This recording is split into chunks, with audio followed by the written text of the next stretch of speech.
Hello guys, we are back with a new fanfic. Which is what if Naruto became the master of Genjutsu and bullet harem with Kurenai, Hinata, and Anko Part 1. And if you enjoy this fanfic then please press the like button and subscribe to my channel for more fanfic like this.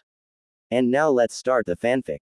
Uzumaki Naruto, Jinchuriki of the Kyuubi no Kitsune, is standing on the same bridge that Team 7 has used as their meeting place for the past month since the activation of their cell.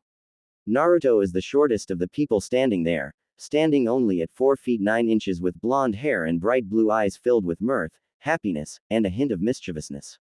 He is wearing a orange and blue jacket which is rolled up at the sleeves. His black undershirt peeks out at the top of the zipper of his orange jacket. On his back is a red swirl emblazoned between his two shoulder blades. His legs are covered in orange pants which are rolled up, a length of tape strapped to his right thigh, above that is a kunai pouch for easy access to his throwing weapons of choice. His feet are covered in blue open-toed shoes common among ninjas. His Hitai 8, the proof that he is a ninja, flashes in the sunlight as it stands proudly on his forehead, holding back his spiky blonde locks. Next to him stands his teacher and mentor since he graduated from the academy, Hitaki Kakashi. He is the tallest and stands at an impressive 5 feet 11 inches. He is wearing the usual Konoha shinobi attire. His Hitai 8 is wrapped around his forehead but slanted so the cloth covers his left eye. The lower half of his face is covered by a blue face mask. His silver hair and single black eye are the only distinguishable features available with his face so heavily covered. His chest is covered by his green Junin vest which has many pockets for placing various things. His blue undershirt is shown as his shoulders, and arms are covered in the blue fabric from his shirt. The only break of the blue is the same red swirl presented proudly on his left shoulder. His hands are covered in fingerless black gloves with metal handguards from his Anbu days. His pants are a dark blue which are rolled up allowing for his shins to be wrapped in tape and his feet to be covered with the common blue open-toed shoes. His leg is wrapped similarly to Naruto's with tape and his kunai pouch on his right leg. Across from them the remaining two members of Team 7 stood. First was Haruno Sakura. She is the second shortest standing on the bridge and she stands at a rather normal height of 4 feet 10. Her bright, bubblegum pink hair draws the stares of any passers-by, her green eyes almost in the shape of a STA. As she looks at her crush. She is wearing a red kipao dress with circular designs, which reaches down to her knees. Underneath the skirt, she wears tight, form-fitting dark green shorts. Her legs are bare which lead to her feet covered in the same open-toed shoes that Naruto and Kakashi wear. Her Hitai 8 is used as a bandana to keep her long pink hair from fraying too much. The final member is Sasuke Uchiha. He is the tallest of the genin there, standing at a 4 feet 10, only slightly taller than Sakura herself. He wears his Hitai 8 around his forehead much like Naruto, his black hair combined with his pitch black eyes making for a very dark look. He wears a blue shirt with the Uchiha clan crest, a red and white fan, on the back of his shirt. His forearms are covered in blue and white bracers. His shorts are white with blue tape around his right leg and his kunai pouch on top of that. His shins are covered in warmers just as his forearms are. His feet are covered with the same open-toed shoes that the rest of his team wears. Naruto smiled as he watched Kakashi poof away after their teamwork exercises. He turned to Sakura, still with that goofy grin on his face. Sasuke-kun, would you like to go on a date with me? Sakura asked Sasuke who was standing a few feet away. Sasuke turned around and said, no, before walking off. Naruto's eyes narrowed at Sasuke's back for turning down the beautiful Sakura-chan's invitation for a date before he turned to Sakura, and his grin returned full force. Nay, Sakura-chan would you? Naruto began only to find himself looking up from his back at the sky. Shut up Naruto baka. She said as she huffed and retracted her fist, which had planted itself onto his head causing his fall to the ground. I will never go on a date with you, get it through your thick skull. She shouted before turning around and walking away. Naruto picked himself up out of the crater his body had made when being punched and dusted himself off. He looked back to the sky with a longing expression. Is she really never going to accept me? He thought in a depression before his normal exuberance shone forth. No way, I will beat Sasuke Thames then she will have to acknowledge me and go on a date. He thought as he raised a fist to the air in a pump of victory. Naruto sighed and let his arm fall, an air of depression around him as he looked at the ground, something not seen for Naruto since his discovery almost a month ago when he found out about the demonic fox in his belly. How can I beat Sasuke Tem when all Kakashi-sensei teaches is his teamwork exercises? He thought, still standing on Team 7's bridge meeting place. I don't want to pester him, as he said that he would teach us when he felt we were ready, but it has been almost a month and we haven't learned a thing. He lamented. Naruto had asked Kakashi for help early on, but he had informed Naruto that their teamwork needed the most work and that he would not teach any of his genin something else until he felt their teamwork was up to his satisfaction. As such, Naruto had dropped asking his sensei for help since it was obvious the man was adamant about this requirement. Suddenly, Naruto looked up. Well, guess I will just have to try and train by myself, just like always. He thought with some slight bitterness at the end. He was a happy-go-lucky guy. He could even ignore many of the bad things in his life. But he was completely tired of being alone. He had been alone since his first memory. It was of him walking along the street from the Hokage Tower back to the orphanage, and he was being glared at as he walked by. Alone, again. That was all of his memories. Even his times as a team made him feel alone, though less so as his teammates did actually interact with him. He knew they only interacted with him because they had to, though. He shook off those bad times and began to walk into the forest, heading to a clearing he had used since the formation of his team. Not a single person saw the shake of a head with spiky silver hair and a single eye shining in the darkness as Naruto's teammates left him, and then Naruto left himself. Kakashi shunshined away, disappointed at his team's teamwork. Naruto walked onto Training Ground 7. He looked over at the memorial stone and wondered, not for the first time, who his parents were. He hoped they had been awesome shinobi that took down corrupt governments and rescued princes and princesses alike. He imagined his father, tall, handsome, with one wicked set of kunai, standing in a ferocious pose as he looked out along the battlefield, ready to risk life and limb to defeat his enemy. His mother stood beside him, her mouth spread into a fox-like grin much like his own. She had a dangerous-looking katana that seemed ready to drink the blood of her foes as she stared down her enemies. He let a smile cross his face as he thought this, though it was bittersweet as he knew that he had no idea who his parents were.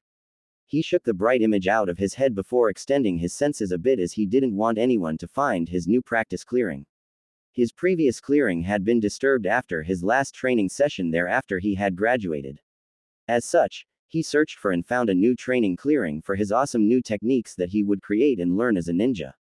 So, once he found it, he tried as best he could to keep others from finding it this time. Once he knew that no one was watching him, Naruto used the stealth techniques he had learned while running from the Anbu after his pranks to sneak away into the forest and headed off to his clearing. Naruto crept along the underbrush, keeping quiet and making nary a sound as he continued on his way. His orange clothing was not the best for his stealth, but he loved the color orange and no one would ever talk him out of wearing it. He smiled as he finally walked into his training clearing. He looked around and nodded his head as he was satisfied he hadn't been followed. He walked into the middle of the clearing and put his fingers together in a cross-like shape. With a soft cry of Kage Bunshin no Jutsu, 3 other Naruto's Papa D into existence next to him. 2 went and sat down on opposite ends of the clearing as one clone faced off against Naruto. Each took the beginning stances of the academy style and began to lunge at each other. Instead of hitting his clone, when Naruto would make contact, Naruto would lightly tap his clone, easily stopping almost all of the force from his attacks. He had learned early on that his clones did not last for strong hits, so he had adapted his hits so he could pull his power away from them at any point he wanted. The first clone continued fighting him for close to 30 minutes before it was dispelled. When it did, his other clones did not give him a chance to rest, as one of them jumped in and continued the furious fight he had begun with the other clone. Continuing in this manner until he had beaten his 3 clones and fought for an hour and a half straight, Naruto collapsed on his back, breathing slightly labored as he lay there. Kuso! He screamed. A few birds leapt from the trees as they heard his scream, but many just flicked their feathers and looked down at him as if they were trying to understand why he was making such a noise. Naruto took a deep breath and let it back out while relaxing his muscles. This is pathetic. I can't train anything other than my own taijutsu, and it doesn't even get any better because I cannot improve on it at all. He yelled in his head. I wish the librarians would let me into the library so I could look for stuff. He thought sadly with a downcast look. Naruto sighed and picked himself up. Deciding he didn't have any other workouts he could do, he began to walk through the underbrush, heading towards a little waterfall he knew was near that he could wash the grime of his training away. The amazing thing about this waterfall was it was slightly heated. He had followed the river back to the natural hot springs that gushed from the mountains around Konoha. So, it was better for him to take a bath out here than to take a freezing cold shower in his own apartment. The water heater never seemed to be working and Naruto could never understand why. The best part of it though, was no one but himself knew about it. He had never seen anyone ever come to the waterfall and he had once camped out there for 2 weeks during summer vacation. It was fun and he quite enjoyed the experience. Of course, he returned to the village every few days for some supplies but he basically lived out in the forest. He hadn't known about his new training clearing, having never searched for it. So, he quietly crept to his heated waterfall so no one could follow him. He made it close to the edge of the brush and was pushing the last bush out of his way as he stepped forward when a woman sunshined in front of him on the banks of the small pond the waterfall emptied into. Naruto froze for a second before slowly putting his foot back down and crouching down with the bush hiding his presence as he watched the woman. Normally, he would immediately jump ahead and ask who the hell she was but something stopped him from even revealing his presence to her, a sixth sense he had honed over the years running from the occasional mob that would happen around his birthday compounded with the constant glares his village gave him. This sense told him not to move nor to make a sound or horrible pain would befall him. He had always listened to the voice as it protected him from the mobs until he could defend himself. When he could defend himself, the mob stopped. So he listened and crouched down spying on the woman he now inspected scrupulously. She was very beautiful. Even only seeing her from behind, Naruto could tell this woman just exuded a confidence and grace not found in many women, at least not in comparison to the women Naruto met. Her black hair fell from her head in an almost messy fashion but, for all its messiness, it seemed orderly, almost as if she willed it to follow her demands. He followed the hair down to her mid-back. Underneath it he could see the wrappings of white bandages with a pattern of something that looked like rose thorns, but he couldn't see any blood stains. He concluded that the woman was using those wrappings as clothing. His assumption was proven correct as he followed her hair to the edges of it and saw that the bandages wrapped around her whole body. Below her hair, he could see the bandages but he followed that lower to her posterior. Now, Naruto was not perverted, like many people assumed because of his sexy jutsu. He was simply looking for a way to beat people when he made that jutsu. As such, he was surprised when a bit of blood leaked from his nose when he saw how shapely her backside appeared and the way it jiggled slightly when she moved. Seriously, I don't know why some sites say he is perverted. He obviously knows nothing about and sees no problem using his sexy no jutsu and who he claims to be perverts. Not just to use on a whim. His eyes continued their downward journey to see some of the most toned legs he had ever laid witness to. He could see that this woman's legs were shaped with muscles, nothing too drastic but enough to prove that she worked out enough to keep her body fit. Even through the bandages on her thighs, he could see her muscles ripple as she shifted from foot to foot. Her calves were sculpted just as perfectly as her thighs. Her feet covered in sandals just like his own. His eyes snapped up from her feet when he saw her shift her upper body to look around. He couldn't manage to see anything about her chest or face because of his angle, so he had no idea who this was. He did notice though, that her right arm was covered in a red sleeve as her hands and forearms were wrapped in tape. He was about to leave, intent on coming back later, when he saw her relax. Curious, he stomped on the urge to leave and continued spying on the woman. He wiped his nose to remove the one blood droplet he had inflicted onto the ground next to him as he watched the woman complete. Relax. Naruto's eyes widened as he saw the woman reach up and untie something from under her curtain of hair. They widened further when he saw she had untied a Hittite from her head. She's a ninja. Shit. Now I can't move. Wonder who she is. He thought to himself as his body froze up upon the discovery of her profession. He knew she wasn't a genin. That left her being a chunin or junin and he couldn't help but shake the feeling this woman was a junin of the highest caliber. For some reason, when he thought of junins, her dress seemed familiar. He shook that thought as he saw her reach up and begin to unwind the bindings that were her dress. He watched transfixed, as inch by tantalizing inch, her skin became exposed to the outside world and to him. His eyes darted around quickly as she laid the clothing on a nearby rock. His eyes then locked onto her posterior as he saw she had bandages covering her, downstairs, as Naruto would call it, along with her chest. He noticed she also had a mesh shirt on that was connected to her right sleeve.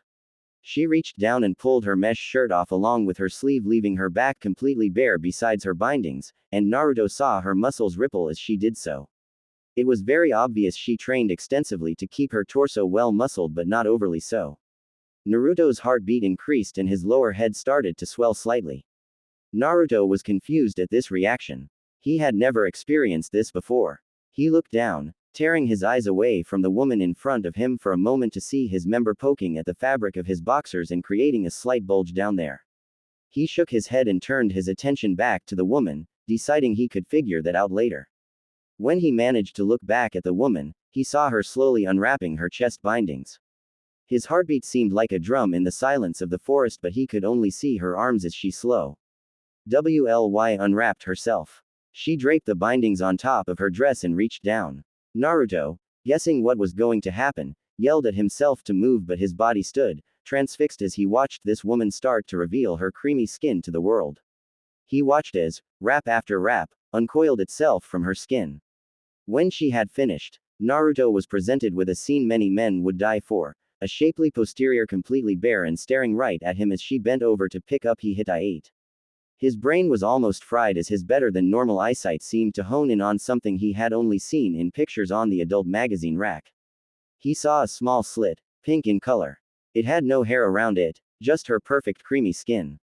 Her luscious thighs framing it perfectly as he felt his nose begin to almost gush blood. The thing to finally put him into blessed unconsciousness was the fact he saw her from between her legs hanging from her chest. He noticed how she had these little things on the tip of her that stuck out. He felt his member throb painfully as he took this sight in before he felt his eyes roll into the back of his head. Somehow, his body remained locked in a crouching position as Naruto fell unconscious. It was only a few minutes, but Naruto recovered from his sensory overload and returned to the land of the living to witness that same woman underneath his waterfall, completely. He stayed in his position, completely immobile as his member throbbed painfully with her back turned to him. He looked down and frowned at his body. What the hell was this? He didn't even know why he had fallen unconscious or why his nose was bleeding. He only saw that happen when the old man read that stupid perverted orange book. His eyes widened as he took that in. I am not a pervert. He yelled to himself as he fell onto his butt from pumping his hand into the air. Unfortunately, this was right when the woman turned around and heard his movement. Naruto caught a glimpse of pink circles on the woman's chest just like his own and a trimmed black bush of hair down by her pink slit before the woman covered herself and was suddenly right by her clothes as she spoke in an ice-cold tone. Come out, she said. Naruto's body moved on its own again as he suddenly leapt out of the bushes and stood in front of the woman, startling her. Naruto stared at her slightly before he felt some ki coming from her and his eyes snapped to her own. He noticed how her hands were covering her chest and downstairs before he saw her face. His eyes started at her jawline. He noticed she had a rather dainty-looking jawline, but he was sure that this woman used her looks to her advantage. Some part of him idly noted that those looks were obviously wee pawns. So he ignored her daintiness and looked closer, his eyes picking out the strong muscles underneath her skin. Even for her face she was trained. Her cheeks were dusted a light red with something on her skin. Her lips were a full luscious red covered in red lipstick. His eyes traveled further up and finally locked with her own. His own eyes widened as he saw ruby red eyes glaring back at him. Her eyes had 2 rings of black within them, one so small it almost seemed like a pupil, but Naruto's eyes picked out the speck of red in between them. The two stayed in that position for almost a full minute, Naruto just staring into her ruby red eyes and her glaring back at him before she spoke. What do you have to say for yourself? She asked. Naruto's ears almost flew off of his head. That voice was heavenly, almost as if listening to an angel. The musical notes seemed to draw him in and confuse him as she glared at him. He almost stuttered a response, but his sixth sense kicked in and, in one of his once in a prank genius moments, he responded. I have nothing to say, for the beauty which lies before my eyes is beyond comprehension and, as such, would be an insult to try and put in words. Naruto said, the words spilling from his mouth as if he had always been capable of speaking to women like that. Truthfully, in his own head, he was wondering where the hell those words came from. Her response would have stunned anyone who knew her. She blushed. Her cheeks went red and her hands almost moved away from her body as she took in his words, almost as if his words had triggered something within her. Her eyes glazed over a bit as she stared down at the whiskered blonde boy in front of her. Naruto, his moment of intuition having passed, immediately lowered himself onto the ground, his head between his hands as he bowed on his knees. Please don't hurt me, I didn't mean to peek on you. But I just always clean here, and I was tired, but my senses told me to stay, and then my body, and, he stuttered as he feared he did something wrong by making her blush. Go menacee, he cried as he remained in his bow. The woman's red eyes looked down at him, and she giggled at his admission. His response to her question having evaporated her anger at him, as she now knew he was not just a pervert trying to watch her, just a confused kid who was very good with words and willing to take his punishment as he hadn't t. Read to run. Her red eyes suddenly widened as she took in exactly who he was. She sighed as she spoke. Uzumaki-san, please get up and turn around, she said in her same melodious voice. Naruto looked up at her with fearful eyes. She was surprised when she moved, and his eyes still remained locked on hers and didn't move to her body despite his acceptance of punishment. I wish to clothe myself, Uzumaki-san, I will not hurt you, she said gently. Naruto's fearfulness abated somewhat, but he got up and turned around, making each action deliberate and keeping his eyes locked on hers before he turned around, proving to the woman he was serious about this. When he turned around, he heard her rustling with her clothes and pulling them on. He took a discreet sniff of the area. The scent of the forest filled his nose, but he could smell something sweeter in the air. It was a floral scent that he was almost certain emanated from the woman behind him. It smelled of roses and lavender. Something he was almost sure wouldn't mix, but somehow managed to meld together in a mixture of scents bordering on perfection. His eyes rolled as he almost purred in delight from the smell. He took a few more sniffs before he heard her clothes stop rustling and asked, "Can I turn around now, Kunoichi-san?" He asked politely. The woman answered almost immediately, "Yes, Uzumaki-san, I believe we need to have a talk though."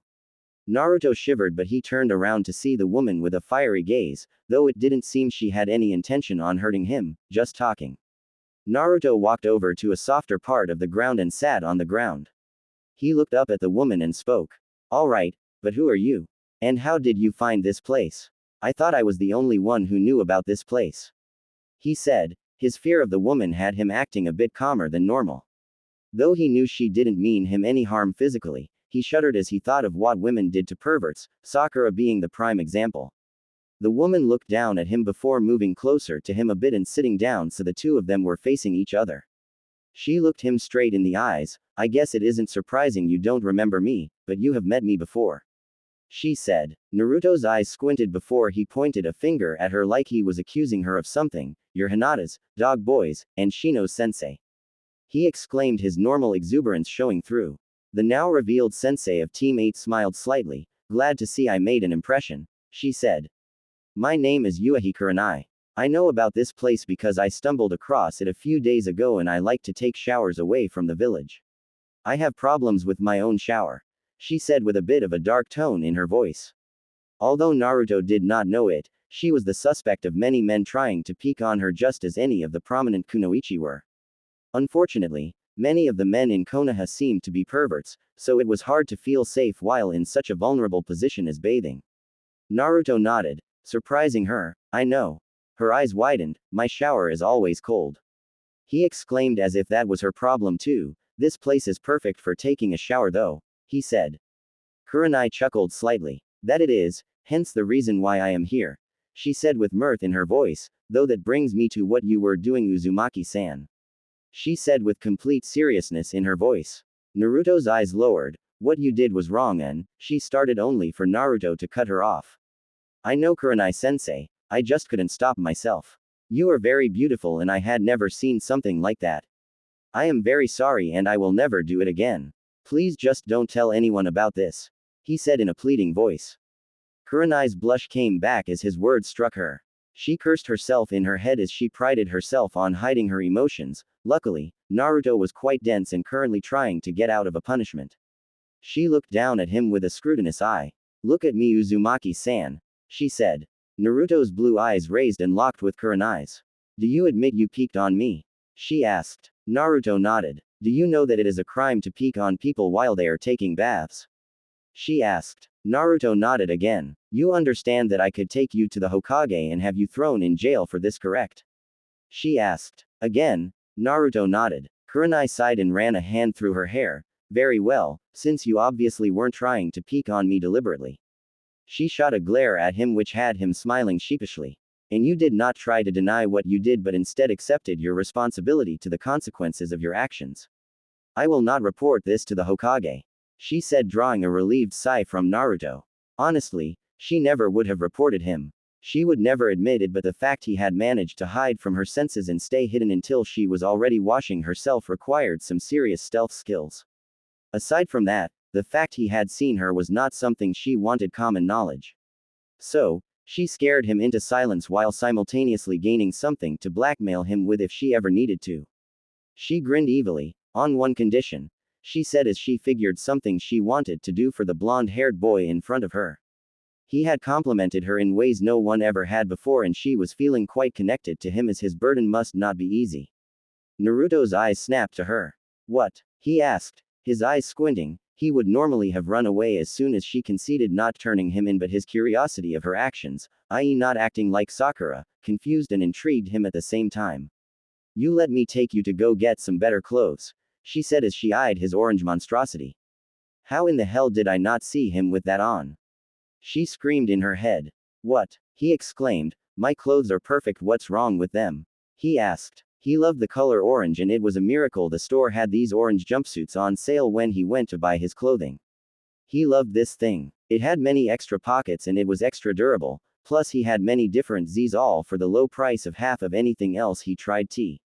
Oh bye. Kurenai looked down at him with disdain. How exactly would orange help you in a fight? She asked. My clothes lead my attackers to focus on other areas before my own attacks. She explained, your orange just sets you as a beacon. She said as if it explained everything. Naruto just mumbled something under his breath. Kurenai's eyes narrowed. What was that? She asked, her righteous fury coming into play. Naruto shrank away but repeated himself in a louder voice, it's cheaper than anything else. He said, I managed to get this for half of anything else I try to buy in any of the stores. I don't have the money to pay for new clothes, he explained. Kurenai's eyes narrowed. Damn civilians, she thought to herself. Tell you what, I will pay for it if you promise to let me use this spot seeing as you already knew about it before me, she said. Naruto looked up at her with wide eyes, you can use this anytime you want, Kurenai-sensei. You don't have to pay for it. It's not like I own the place, he said. Kurenai smiled at him, then just think of it as a friend helping out another, she said. Naruto's eyes squinted as he looked at her, why would you want to be friends with me? He asked. Kurenai's smile disappeared. Why wouldn't I? She countered. Naruto looked down. He spoke quietly, you know what I contain, Kurenai-sensei. Many people within the village glare at me. I am dense and stupid but I am not blind. I can see that many people would not like to be my friend, and the ones I have aren't too well liked, he said, his morose-sounding voice cut to Kurenai's heart as she imagined that. Her small group of friends was by choice, his was by necessity. Kurenai leaned forward and smiled at him, then I will just have to join them. Because I want to be your friend, do you want to be mine? She asked. Naruto smiled brightly at her. Yes, he said with his happiness almost boiling over. Kurenai couldn't stop herself and giggled at him. She looked almost startled as she hadn't giggled in years. But she shook it off as Naruto's smile seemed to disappear before being replaced by something. His lips twitched and slowly spread as they curved upwards. Naruto's smile seemed to be reborn as it slowly spread across his face. Kurenai's lips twitched upwards as she saw his first true smile. Then we are friends, Naruto-san, she said. His happiness is infectious as always. Arigato, Kurenai-san, he said. Kurenai smiled slightly. One other thing though, Naruto-san, she said. Naruto, his head to the side as if he were confused. A demonic mask seemed to materialize behind her head as she smiled sweetly at him. Please refrain from peeking at me when I am taking a shower from now on, she said. Naruto blushed and nodded his head emphatically. Kurenai's slight smile returned. Then, since it is getting so late, I will meet you here tomorrow right after your team training, she said. Naruto nodded and smiled at her. As she turned, Naruto spoke up. Would you like me to walk you home, Kurenai-san? He asked. Kurenai turned around, a bit surprised at his offer. You don't have to, Naruto-san, she said. Inwardly, she was wondering why he would offer. It's no problem, Kurenai-san, besides a gentleman should always walk a lady home. A light pink dusted Kurenai's cheeks as his constant flattery did not fail. He may not realize what he is doing, but he is being the perfect gentleman. Especially, since we just became friends, he said with a smile to her. She smiled lightly at his gesture, as any idea of an ulterior motive was swept from her mind with his blatant honesty. If you wish to Naruto-san, I would enjoy the company. She said politely to him. He stepped forward and fell into step with her as the two began to leave the clearing in their embarrassing moment behind themselves. Edge of the training grounds. Kurenai and Naruto approached the edge of the training grounds as darkness settled across the land. Naruto smiled up at Kurenai as they began to walk into the shinobi sector of the village. They had been walking in comfortable silence from the clearing and they were nearing Kurenai's apartment. Naruto looked up at Kurenai as they walked and decided he could ask her for something. Kurenai-san, you're a Junin, right? He asked. Kurenai looked down at him and smiled slightly. Yes, Naruto-san, she said. Do you think? He stopped feeling bad for asking his friend for something so soon. What is it, Naruto-san? She asked gently as they continued walking. Naruto took a deep breath. Do you think you could teach me a few things? He asked. Kurenai's stride faltered as she heard his question, but she recovered fast. You have Kakashi who can teach you anything I could, she said. Naruto looked down slightly. I guess that wasn't a good question, Gomen ne Kurenai-san, he said as he smiled at her and they approached her own apartment. Kurenai was about to say something when she saw they were at her apartment building. Here we are, she said. Naruto looked at the apartment and smiled. Well, see you tomorrow, Kurenai-san, he said. And arigato, he said before he turned around and ran back towards the town. Kurenai stood there, looking back at him for a bit before she sighed and entered her apartment complex. Naruto ran from Kurenai's apartment, his happiness boiling over and giving him more energy. He wondered how he had managed to make friends with her, but he just brushed it off as he ran down the street, excited that he had another person he could call his friend. As he passed the main square, he slowed down and started to walk on the street. His smile could not be beat as he continued walking. He looked around at the slums of Konoha where his apartment was located. He didn't care about his apartment. It was homey and he enjoyed it. So he walked to his apartment complex and entered his house. Because he had forgotten to take a shower, he stripped down and jumped into his cold shower, smiling all the while. After he finished, he dried himself off with an old tattered towel and headed to his bed. As he lay in his bed, with his froggy headcap and orange pants, he began to think back and smiled as he came across his first new friend since his school days.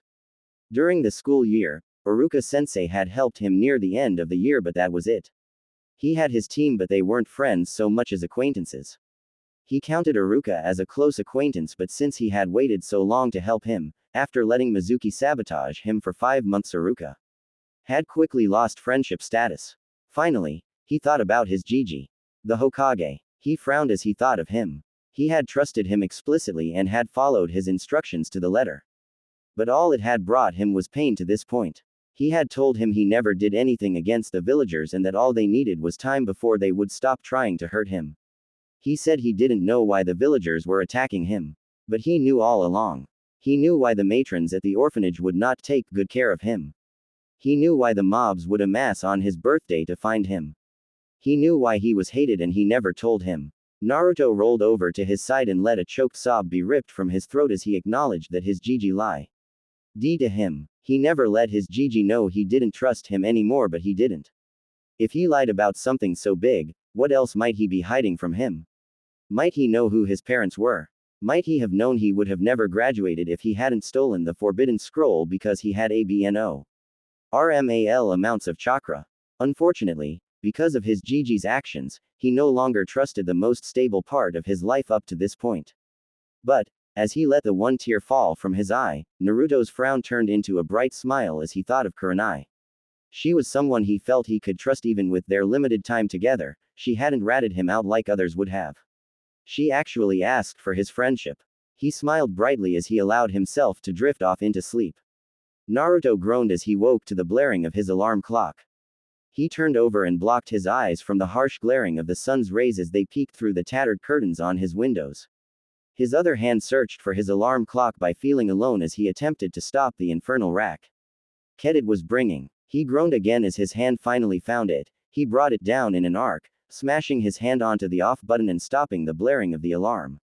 He relaxed as he let out a sigh and rolled out of bed, allowing his body to rest on his feet as he landed on his cool floor. He scratched his head as he put his froggy headcap on his bed and walked into his bathroom. He walked in front of the mirror and blearily looked at his reflection. He shook his head and slapped his cheeks to wake himself up, with a cry of, "Yosh!" He splashed some cold water onto his face.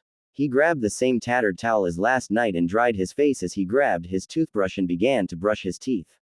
Once he had finished with this, he walked back out of his bathroom and into his room. He stripped his pants off and looked into his dresser. He smiled brightly as he saw his orange jumpsuits. "Oh yeah, Kurenai-san," he exclaimed as his face brightened up and shone with happiness. Then he frowned. He would have to say goodbye to his usual clothes if he went with Kurenai. He sighed. "Well, I guess a change couldn't hurt," he said reluctantly. He slowly slipped his jumpsuit on, as if savoring the last time he would be putting it on. If Kurenai had her way, he was sure that she would be getting rid of his jumpsuit. She had made it clear she didn't like it, just like the majority of people who found out he was a ninja. He couldn't understand why everyone was so against his jumpsuit. Orange was awesome.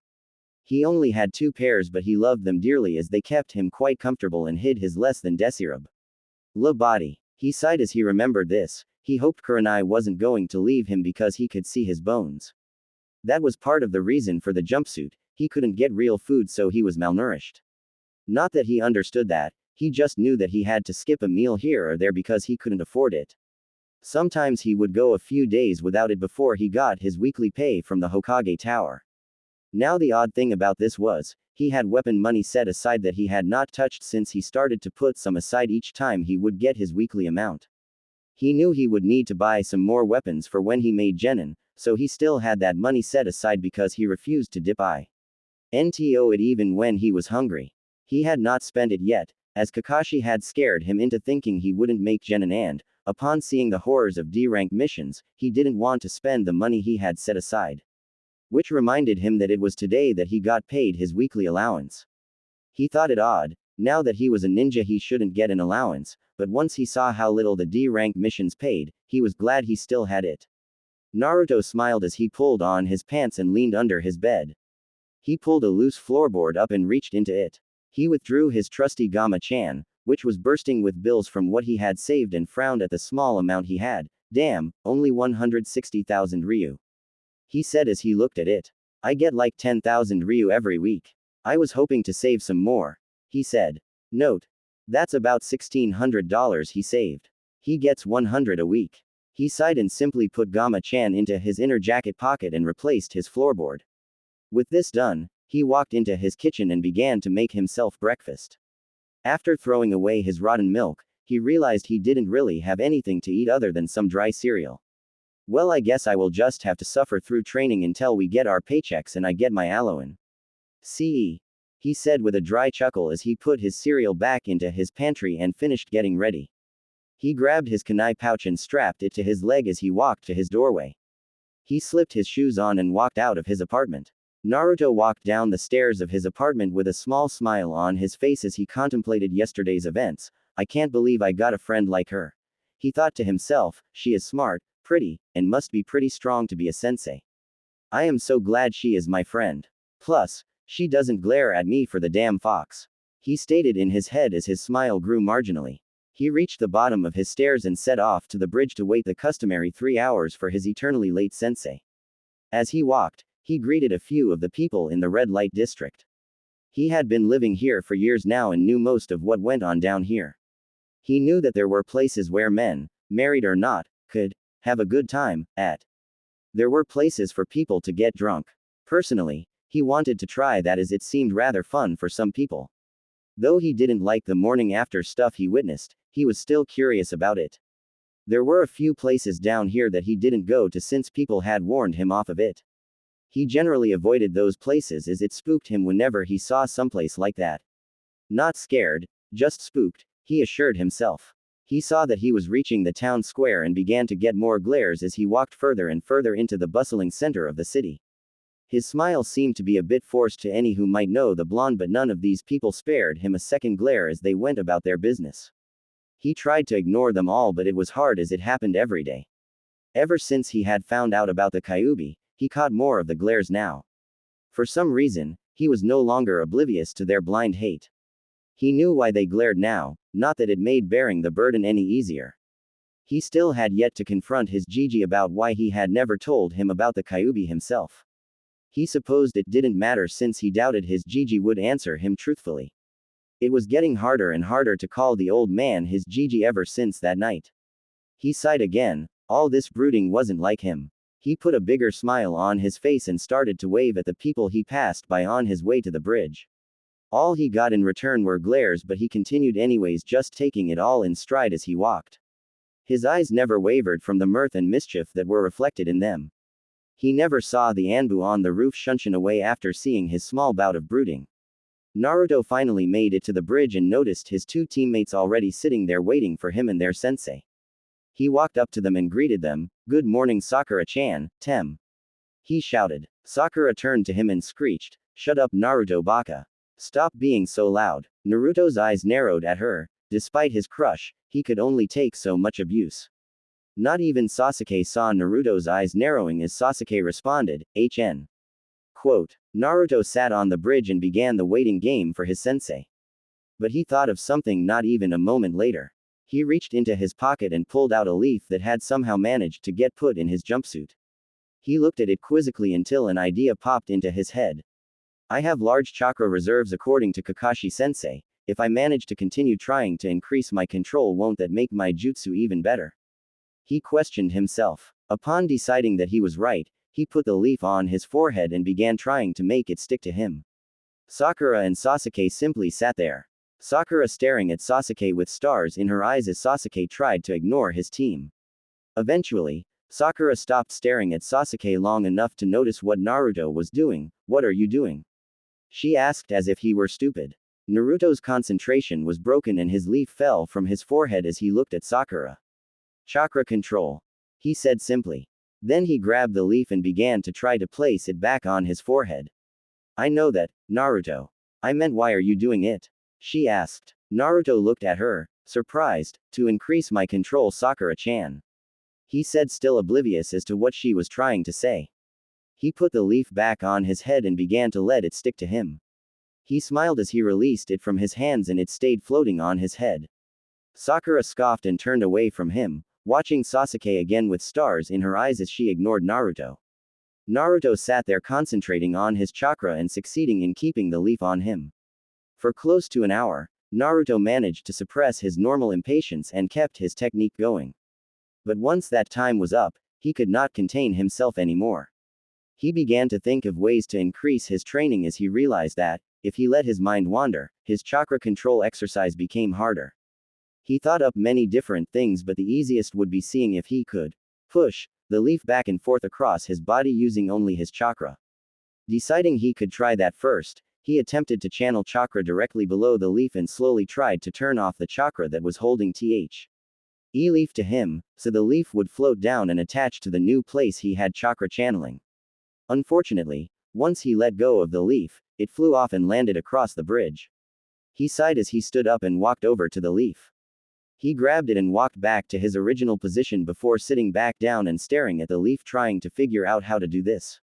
He turned the leaf over and looked at the back of the leaf as if that would solve some great clue. Finally, a proverbial light bulb appeared over his head. When he first started this technique a few years ago, he would always push the leaf away with extra chakra because he had so much. If he could provide the push with excess chakra, timing it just right so the leaf would be pushed in the direction he wanted, then he could attach it to other places on his body. So, he slowly put the leaf back onto his head. He channeled chakra to a spot just below the area and tried to increase the chakra running to the leaf but not to the other area. The leaf blew off of his forehead and floated to the ground. He ground his teeth in failure. He looked down at the leaf, his usual determination shining in his eyes as he picked up the leaf and continued trying to perfecting his self-made control technique. Each time he failed, he grew increasingly frustrated with the technique. As the failures compounded upon each other, he finally reached a point where his frustration clashed with his control so bad that when he put the leaf on his head, it simply was blown away by the amount of chakra he used. He huffed and crossed his arms as he decided to take a break. Sakura and Sasuke, meanwhile, were simply standing on the bridge wondering what the hell Naruto was trying to do with that leaf. Sakura thought it was funny to see him unable to complete such a weak exercise. She knew he had large reserves, but she could complete this exercise almost instantly when it was introduced. She simply ignored his attempts and stared at Sasuke. Sasuke kept his eyes closed for the majority of the time that they waited for their sensei. But he opened his eyes once to see his teammates. He held back a snort of derision as he saw Sakura staring at him. He shivered as he saw her eyes were almost in the shapes of stars. But he turned to the only person he considered decent on his team. Oh, he was not dumb. Naruto was actually quite smart. He knew that Naruto was almost invincible if he was brought to a blow of the minds. Naruto's in-combat strategies caught even him by surprise, and that was hard as he was taught to expect attacks. As hard as it may be to admit, Naruto's unpredictability was probably the best ninja weapon ever invented, as a single wrong move by the enemy and Naruto's mind would have them eating dirt. No, Naruto may be naive, but he was far from dumb. As such, when he saw Naruto playing around with the leaf, his eyes narrowed as he tried to figure out what he was doing. After staring at Naruto for a good 20 minutes, he could only see that Naruto was constantly using too much chakra for this control technique. He scoffed and turned away, closing his eyes again. Naruto may be incredible under pressure, but when he was out of combat he was way too naive to be of any use. With this decided, Sasuke ignored what Naruto was doing, as his unpredictability led to his greatest weakness and strength. As smart as Naruto could be in battle, was as dumb as he would be out of battle. Sasuke ignored Naruto's curse and thought to himself, it's only Naruto. None of the genin noticed Kakashi staring at them from across a few buildings. He narrowed his eyes at Naruto but sighed in disappointment as his plan of making them work together while he was late wasn't working. He rubbed the back of his head. What would you do, Minato-sensei?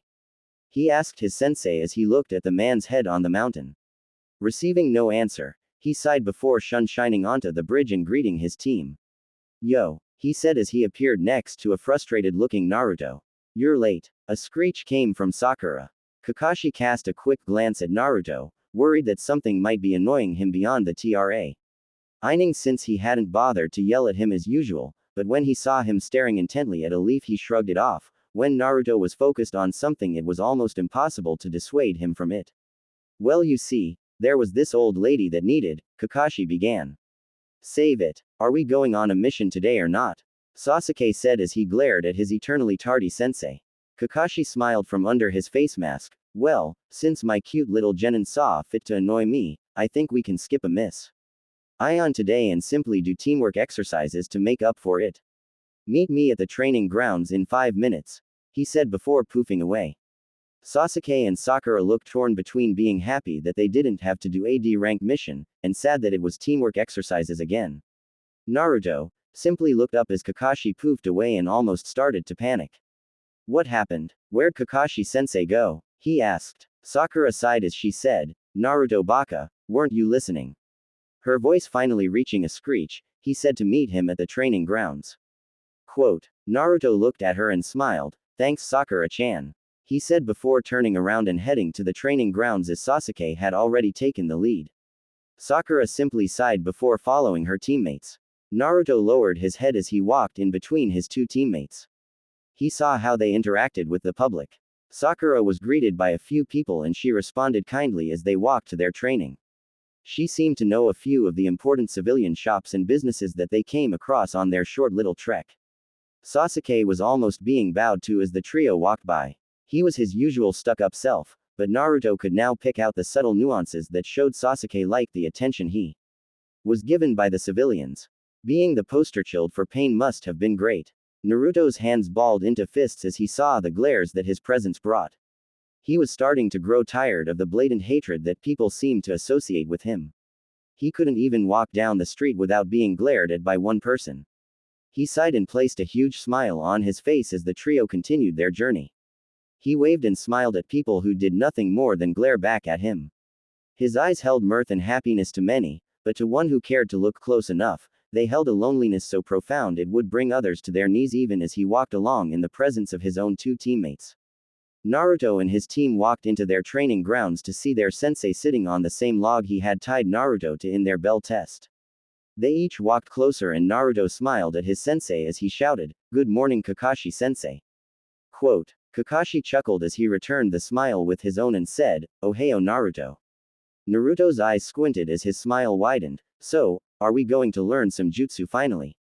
he asked excitedly. Kakashi's smile didn't waver as he responded, "Nope," he replied cheerfully. Naruto's smile disappeared and he frowned but was soon back to smiling as he continued bouncing on his toes in anticipation. Though he didn't like only doing teamwork exercises, they were supposed to help him get better, so he tried to focus on them. Kakashi looked at his other two students and had to hold back a frown as they just glared at him or brooded about how teammates did nothing but weaken you. He sighed as he clapped his hands together and began to explain their teamwork exercise. "All right, all three of you. Get in a triangle," he said. The three genin shrugged and set themselves so that, if you were to look at them from a bird's eye view, it would seem they were each one tip of a triangle. Kakashi nodded and pulled something out of his pocket. He flicked his hand forward, throwing something at Naruto. As he yelled, "Catch!" Naruto's hand shot out and grasped the small white object flying through the air. "What gives, Kakashi-sensei?" Naruto shouted as he looked at the object in his hand. He noticed it was an egg. He was surprised he hadn't crushed it when he caught it. The now revealed egg was the whole point of this exercise, but Naruto simply his head to the side, confused. Why did you give me an egg, Kakashi-sensei?" Naruto asked, so Sakura and Sasuke both now knew what had been thrown. Kakashi smiled under his face mask. "I have decided to try a new teamwork exercise," he stated as if it were obvious. Naruto, Sasuke, and Sakura all sweat dropped as they looked at their teacher. Kakashi-sensei, how does an egg help our teamwork?" Sakura asked. Kakashi's eye closed as he said, "I am glad you asked. What you are going to do is take that egg," he pointed to the egg in Naruto's hands, "and toss it to one of your teammates." He indicated Sasuke or Sakura with a wave of his hand. "The trick is, you must not break the egg when throwing it to your teammate. This requires you to know, not only your own limitations but your teammates as well. We will continue this exercise until you can throw the egg around for an hour continuously before I deem you worthy of the next stage of this training," he explained. Kakashi-sensei, what are the other levels?" Sakura asked hesitantly. Kakashi smiled eerily. "Why, then we get to move on to more dangerous things, like Senbon or Kunai, after we use easily popped air balls and a few other things I have concocted," he said with a cheery smile on his face. "Well, get to work," he said before sitting back down and opening his porn again. Naruto, Sasuke, and Sakura all looked at each other for a few seconds before Naruto shrugged and turned his body so he was facing both of his teammates. He took a stance and lobbed the egg in Sasuke's direction. Sasuke watched the egg until it came within reach and his hands flew out to grab the egg. Once he did, however, it immediately splattered onto his hands in a mess of raw egg. Sasuke looked at his hand in disbelief before turning a scathing glare onto Naruto, who was grinning like a madman at his teammate's misfortune. "Naruto baka, look what you did," Sakura screeched. Naruto immediately stopped grinning and turned to Sakura, "But Sakura-chan, I didn't burst the egg." In his hand, Sasuke did that on his own. He shouted at her. "You threw it too hard," Sakura accused. Naruto pouted as he turned away from Sasuke. "He should have caught it softer then," he retorted. Kakashi sighed and produced another egg. "This is the purpose of the exercise, so continue," he said as he threw the egg to Sasuke, who immediately hurled the egg in Naruto's direction. Naruto, being himself, suddenly reached out and managed to cradle the egg as it came close to him. He was about to bring the egg into his body when his hand suddenly crushed the egg as he caught it, leaving his hands much like Sasuke's. He stared at it in disbelief before turning and accusing Sasuke of exactly what Sakura had accused him of. Kakashi sighed as he saw a pattern. He pulled out a dozen eggs and threw one to Sakura and flared his killing intent, aka Ki, getting Sasuke's attention in Naruto's battle-ready stance as he looked at him. Kakashi's eye widened as he took in Naruto's stance. Naruto suddenly threw a hand behind his head as he realized who had flared some Ki. Years of being glared at desensitized him to small amounts, but large amounts brought back memories of his days running from the occasional mob. He rubbed his head sheepishly as he smiled disarmingly to his sensei, who was the only one who saw him in a battle-ready stance as Sakura had been watching Sasuke. "Gomen Kakashi-sensei," he said. Kakashi's eyes narrowed. What the hell? Why would he immediately jump into a battle stance when faced with Chunin-level Ki? What the hell happened that I wasn't made aware of? He questioned. "Finally, admitting you did it on purpose, Hadobi," Sasuke said with an arrogant smirk on his face as he took Naruto's apology as an admittance of guilt. Sakura stood a few yards away nodding her head. About time you admit you did it just to try and upshow Sasuke-kun, she said. Naruto's eyes turned to his teammates and opened his mouth to deny it when Kakashi spoke up to avoid a conflict. It's a good thing that Naruto did admit it, at least he is getting the point of the exercise.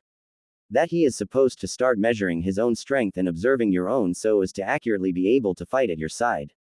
Kakashi said, letting Naruto know that he knew what he was apologizing for by praising him but also getting his point about the exercise across to the whole team.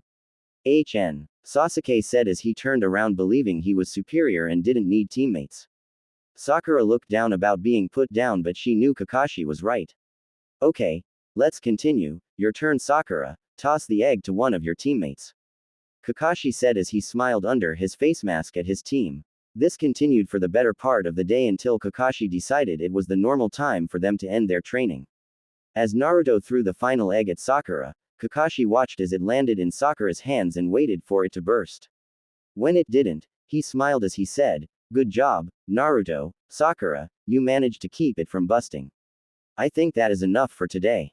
Naruto preened under his sensei's praise and Sakura smiled as she looked at Sasuke, expecting him to be happy.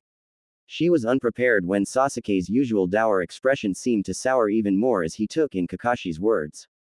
"Well, we will continue this until I think it's time to change, meet on our bridge tomorrow at our regular time."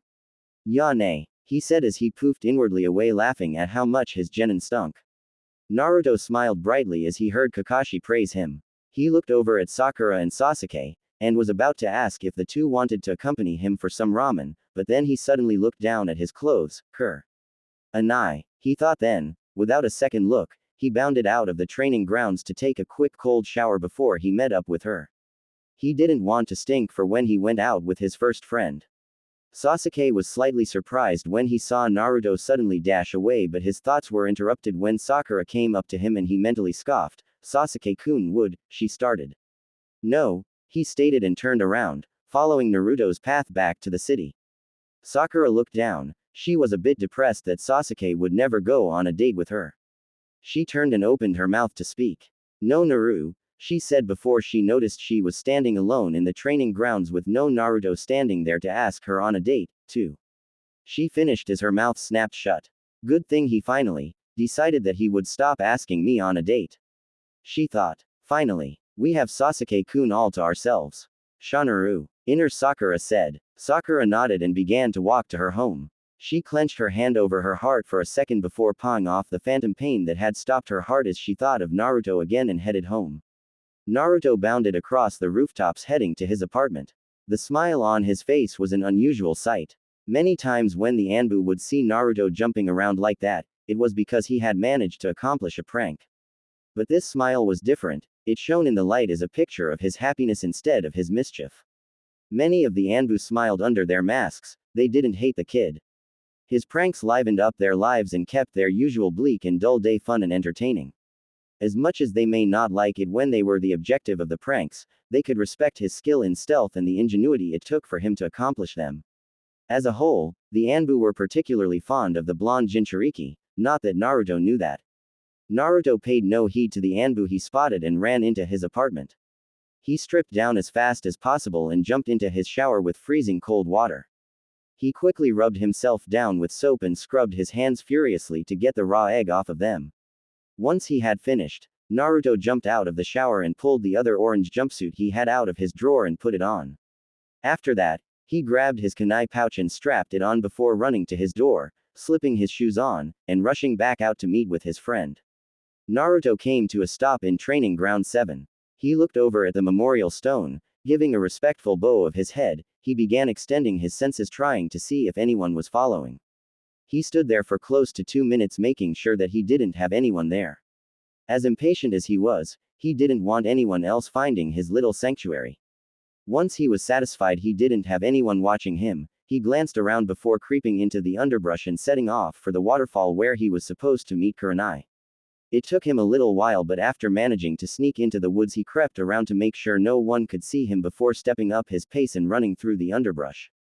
Completely forgetting yesterday's incident, Naruto burst onto the banks of the river shouting, "Gomen Kurenai Sanai." Didn't mean to be late. Naruto froze as he took in the sight in front of him. But it was for but a mere second before he twirled on his toes and did a complete circle facing away from the waterfall. His face was a neon red as he said, "Gomen Kurenai-san, from now on, I will yell before coming into the clearing," he said as he trembled from the sight burned into his eyes. Behind him, Kurenai smiled at him. She was completely standing near her clothes again. She had just finished a shower before he showed up.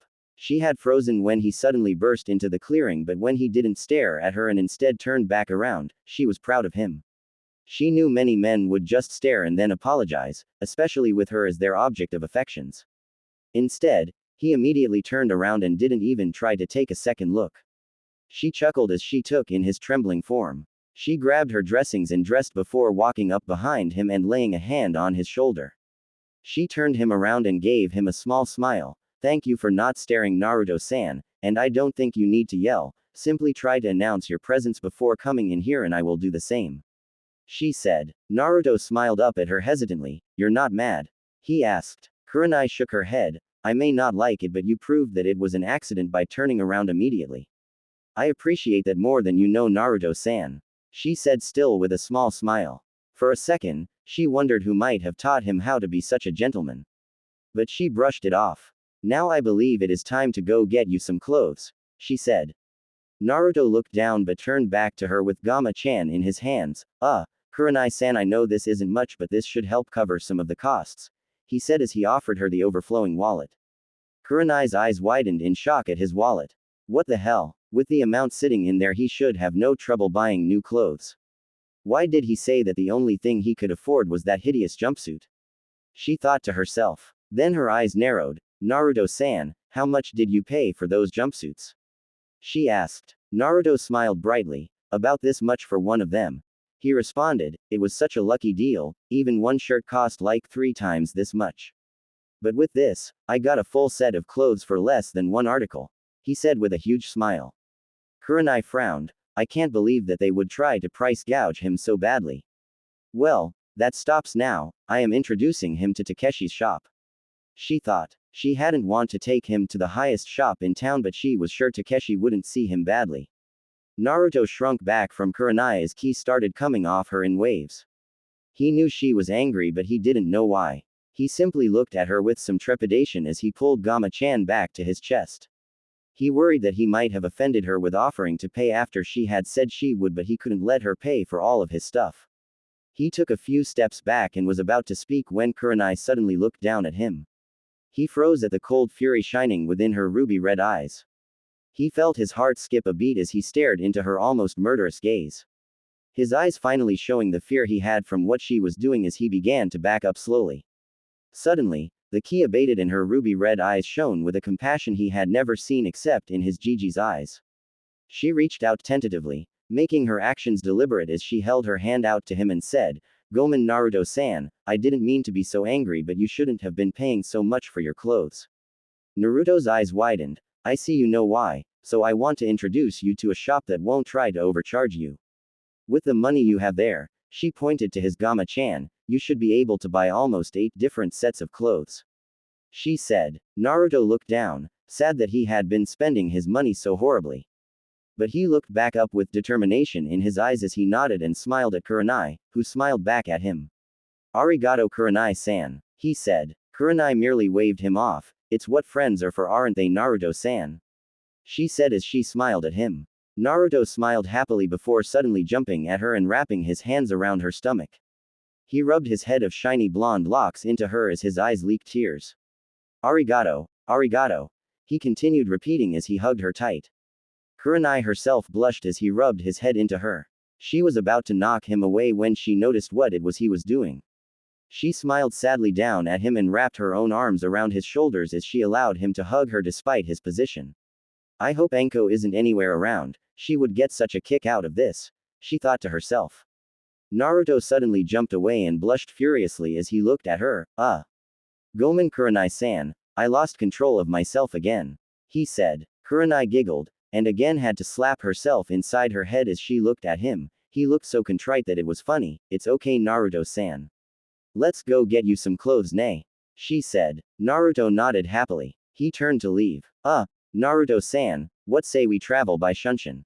Kurenai offered as she held her hand out to him. Naruto looked at her hand and smiled as he stepped back and took her hand. She smiled as the two disappeared into a swirl of leaves. Naruto and Kurenai appeared in front of a nice-looking shop. Naruto looked around and noticed that he could see the main hub of the city a few blocks up. The shops around here would usually be way too expensive for him to buy anything, so he hadn't been down here in years. He sighed as he noticed that everyone started to glare at him as soon as he appeared, even next to Kurenai. He looked up in front of himself and noticed a shop with the name, Dragon's Claw, painted above the shop's windows in bright gold letters. On display in the shop windows were weapons and battle armors of all kinds. Naruto looked up at Kurenai and she smiled down at him as she stepped forward and proceeded into the shop. Naruto hesitated but a moment before following her into it himself. Once he entered, he was almost overwhelmed at the huge amount of stock sitting on the shelves. The store was filled to overflowing with different types of swords, staffs, short swords, and even clubs. His eyes didn't really land on anything in particular, everything seemed perfect to him. So, once he observed the whole store, he turned his attention back to Kurenai, but he noticed her eyes lingering on a particular weapon on display. He followed her eyesight to an impressive-looking short sword. The blade sat on display with the sheath lying underneath it. The blade itself was double-edged and dark gray, perfect for concealing it during even a full moon. He wondered how it could have such a color as most weapons were a shiny silver. The tsuba was a normal square, but it had intricate designs that one could see if you looked hard enough. The handle was wrapped in a red cloth with a wooden base. A red tassel fell from the end of the handle, giving it a regal-looking appearance. The sheath itself was almost as magnificent as the blade to behold. The tip of the sheath had a black guard on it. The sheath itself was blood red to match the hilt of the blade. The only blemish on the whole red sheath was a single kanji resting in the middle of the sheath in black.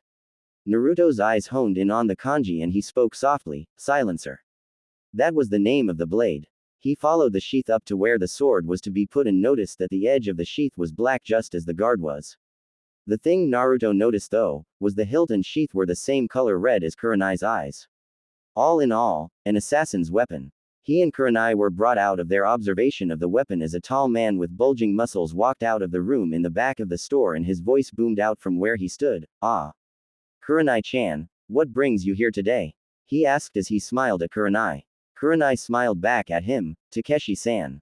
How are you?" she asked. "I'm fine, but you aren't due for more resources just yet. What I sold you last time should have held you over for quite a while, especially with your Jenny N team," he responded. Naruto watched as the two conversed and he wondered exactly how Kurenai knew this person. He wanted to jump up and introduce himself, but he didn't want to offend Kurenai by embarrassing her in front of an apparent friend. So, he let his eye wander around the store as the two continued to talk, completely oblivious about him. Kurenai looked down at Naruto, drawing Takeshi's eyes to him as well as she answered him, "I brought my new friend here to come shop for something a bit more ninja-like than this Kill Me Orange," she said. Takeshi stepped forward and looked down at the minuscule Naruto. His eyes widened as he took in the blonde hair and whisker marks. He stared at Naruto as Naruto continued looking around the business, oblivious to the two stares being directed at him. But, as Naruto's eyes panned around, they eventually came to lock onto Takeshi's.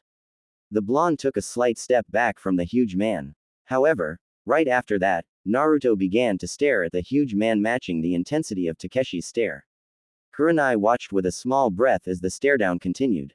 Naruto and Takeshi suddenly both broke out into grins. "Naruto-san, the prankmaster from hell who managed to actually prank my store," Takeshi boomed out. Naruto's chest puffed out. "I knew that the sign looked familiar," he shouted. Kurenai stared in shock as Takeshi reached out and held his hand out to Naruto.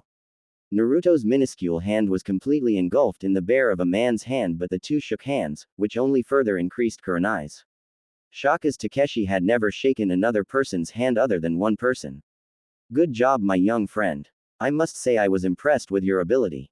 Now what can I do for you today?" he asked as they released hands. Naruto rubbed his head sheepishly as Kurenai snapped out of her shock and smiled slightly at Takeshi. "Naruto-san seems to be having trouble paying for something other than that orange monstrosity as people tax him," she said, grounding out people. Takeshi looked down at Naruto with surprise before his face broke into a grin. Well, you are more than welcome to shop for whatever you need here, and I will even throw in a discount for a first-time shopper if you come back, Naruto-san. Quote. Kurenai's jaw almost unhinged as she heard that. Takeshi's shop was one of the best in the village, and for him to give a discount was unheard of. She looked down at Naruto with wide eyes. What the hell did he do to get this treatment?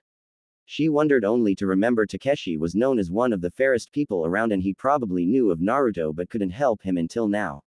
She shook her head as she asked Naruto, what size are you? Quote. Naruto looked up at her with wide eyes. I don't know, I never really looked. He said, I would just hold it up and take it, even if it was a bit big it didn't matter. Kurenai sighed and looked down at him, taking in how big he looked with the orange monstrosity. She decided she couldn't figure out his size with the jacket on. Take off your jacket, she said. Both Takeshi and Kurenai noticed how nervous he became when she said that. Why?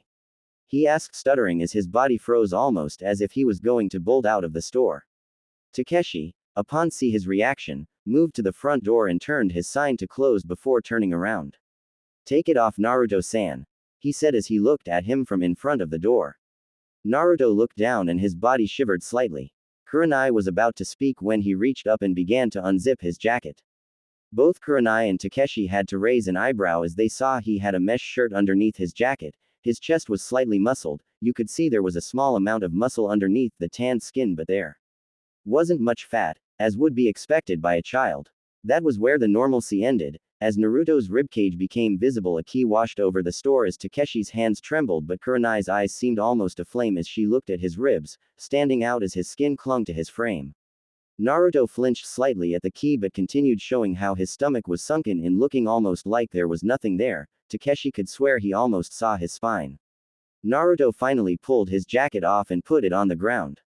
Both of the adults were a bit mollified when his arms showed some decent muscles. Naruto curled into himself as he took in both of their murderous expressions. His shoulders started to shake as their ki didn't let up. He didn't know that their reaction would have been this bad. He was just hoping they didn't try to hurt him. He was hungry and slightly tired from standing almost all day trying to throw eggs to his teammates. Even though he was naturally hyperactive, he did have his own limits regarding how much he could do on an empty stomach. Takeshi's eyes were wide with anger as he didn't understand how Naruto could be so malnourished. He thought of his tendon like that and his ki almost seemed to double as he saw her despondent face instead of Naruto's. He was furious at this village. Kurenai was shocked at first, but soon her eyes were aflame with justice.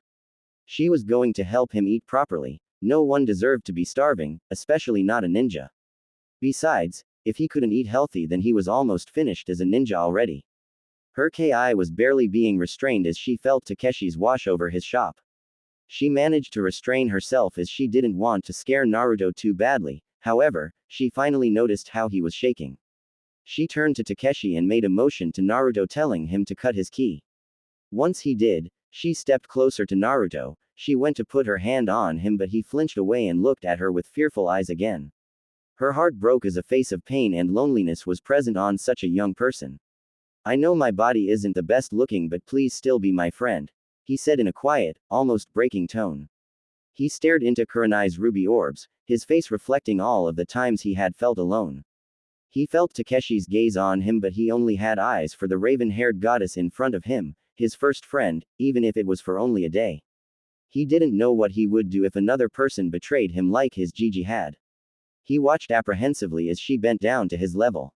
His heart almost soared as he heard her speak. Naruto-san, I don't care what you look like, I just was surprised, I am sorry. I didn't mean to frighten you, I am still your friend, she said. Another true smile split his face as he launched himself forward and hugged her tightly, almost suffocating her as he squeezed her head like a lifeline. She reached around him and hugged him as well. He blushed and stepped back a few seconds later. Arigato, he said. Takeshi stepped forward and bent down to Naruto. I would like for you to be my friend as well, Naruto-san.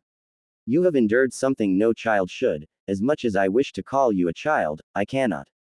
Young man, I would be honored to call you among my friends, he said with a small smile and his hand held out again.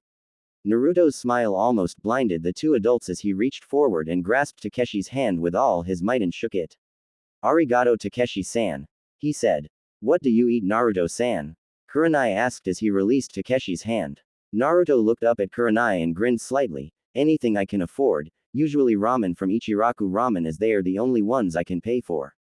Sometimes they even give me free food. He said smiling, but when I run out of money, I can't eat so I sometimes just go a few days without eating until I receive my allowance from the Hokage Tower. He was ecstatic with his new friends so he ignored how worried they looked. How much do you get each week, Naruto? Takeshi asked curiously. Naruto pulled out Gama-chan, drawing a surprised look from Takeshi. About 10,000 ryu, he said as he pulled the bills to show that much. Takeshi and Kurenai's eyes narrowed. You can only afford ramen with this? Takeshi asked. Naruto nodded. Both the adults shared a look that Naruto missed as he was basking in the fact he now had two friends. Well, it looks like your tenant helps you out in multiple ways, Kurenai said, drawing surprised looks from Naruto and Takeshi. Without it, you would probably have a bulging belly but no muscles because of malnutrition, she explained. She was well versed in human physiology to be able to take people out for interrogation. Takeshi nodded as Naruto his head in confusion. What's malnutrit? Naruto stuttered. Malnutrition, Kurenai offered. Naruto nodded. It means you aren't eating correctly, Naruto-san. Kurenai said. Guess the damn fox is earning his rent. Naruto said quietly, drawing chuckles from Kurenai and Takeshi, but let's get some clothes. Can you guess my size now, Kurenai-san? He asked. Kurenai nodded. I will be right back, I already have an idea of what you would like, she said as she walked off into the store. Naruto looked around for a second before spotting the weapon Kurenai had wanted. His face split into a grin and he looked at the price. It was 250,000 ryu. His grin fell a bit but he turned to Takeshi. Takeshi-san, he asked tentatively so Kurenai couldn't hear him. Takeshi looked at him. Could you tell me how much it might cost me to get that? He said, pointing at the sword. Takeshi's eyes widened as he took in the weapon. That has been sitting there for a while. I know, Kurenai. Takeshi looked down at Naruto with a surprised look. You want to get it for her? He asked. Naruto blushed a bit but nodded. She's my first friend, she doesn't need to be doing this but I want to repay her. I saw she liked it so I wanted to get it for her, he said. Takeshi nodded. She has been looking at it for a while. Alright, I tell you what, I will sell it to you for 200,000 ryu. But I will let you make a payment plan, he said. Naruto his head to the side in a curious fashion. I know you won't have all the money just yet as you still need weapons, I am sure. Naruto nodded. A payment plan just means I will take your money at set times for a set amount until you pay it all. Understand, he said. Naruto's eyes squinted but a moment later, Naruto nodded. Almost like rent but it is building to a certain amount. Naruto said, drawing a surprised look again. How do you know about rent? Takeshi asked. I pay it for my apartment. How much for one payment?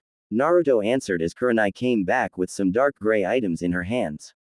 About 120,000 for a down payment and I will allow 10,000 ryu a month. Work for you, Naruto-san? Takeshi asked, drawing a surprised look from Kurenai. What could you be buying for that amount? She questioned but Naruto merely smiled mischievously before turning back to Takeshi. Perfect, Takeshi-san. Arigato. He said. Go try these on, Naruto-san. Kurenai said and shoved them into Naruto's hands. Naruto SM.